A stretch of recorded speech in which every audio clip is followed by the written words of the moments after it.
Ma chérie, ça revient à ce que j'ai dit tout à l'heure, parce que j'ai fait une réponse à peu près comme celle-ci. Une sœur m'a posé la question de savoir comment se comporter vis-à-vis de ses copines avec qui elle marchait à l'époque. Elle s'est mariée, comment se comporter vis-à-vis de, voilà, de ses copines qui ne sont pas encore mariées. Et ça revient au même en fait. Ça veut dire que si toi, tu es resté marié alors que ta copine a divorcé, tu ne tournes pas le dos à ta copine parce qu'elle a divorcé. Mais tu ne dois pas oublier que cette dernière n'a plus le même statut que toi. Peu importe pourquoi elle a divorcé, tu ne sais pas comment elle le vit intérieurement. Parce qu'il y a des gens qui savent jouer le jeu. Hein. Moi, je vais faire comme si je m'en foutais, je vais faire comme si de rien n'était, je vais faire comme si je le prenais bien, alors qu'au fond de moi, j'ai juste la rage, j'ai juste l'envie de me venger en fait. Si le monsieur l'a trompé, des fois, toi, le fait que ton mari ne t'a pas encore trompé, ça peut l'énerver.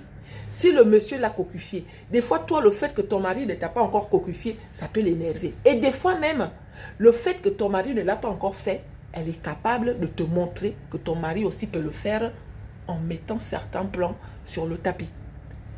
La jalousie a un sommeil léger.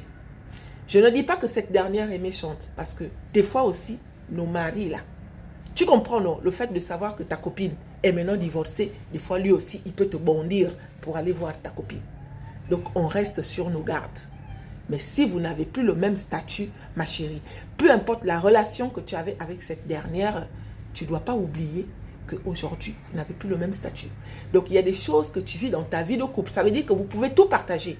Mais ce qui se passe entre ton mari et toi, tu n'es plus obligé de donner certains détails comme tu le faisais à l'époque où elle aussi, elle te donnait certains détails sur sa vie en fait.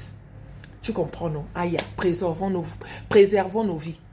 Je ne dis pas que ces femmes-là qui sont célibataires ou bien divorcées sont mieux que celles qui sont mariées ou vice-versa. Je ne dis pas ça. Elles aussi, elles doivent préserver leur vie vis-à-vis de celles qui sont mariées parce que effectivement, il y a des femmes mariées qui, quand leur copine divorce, elles se foutent de la gueule de leur copine en fait. Tu vois, elles se moquent des autres, ainsi de suite. Donc, que chacun préserve son foyer.